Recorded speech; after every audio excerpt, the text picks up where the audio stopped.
Yan, dito ako sa ibabaw ng tangke. Tingnan ko kung may tagas yung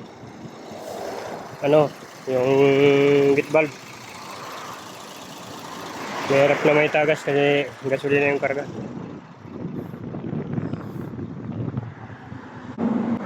So,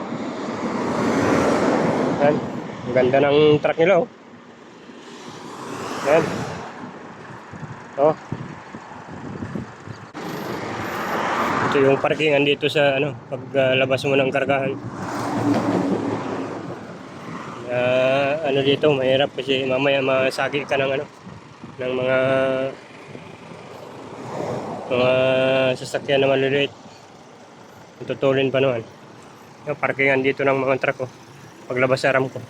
Sira kasi yung yung printer, kaya naglalakad sila papunta doon sa loob. Kaya ako hindi na ako nagkukuha, kakapagod, layo.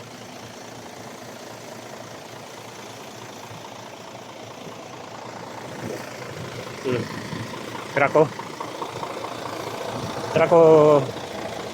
ko, hindi pala sa akin truck to. Kaya dumi na naman, oh.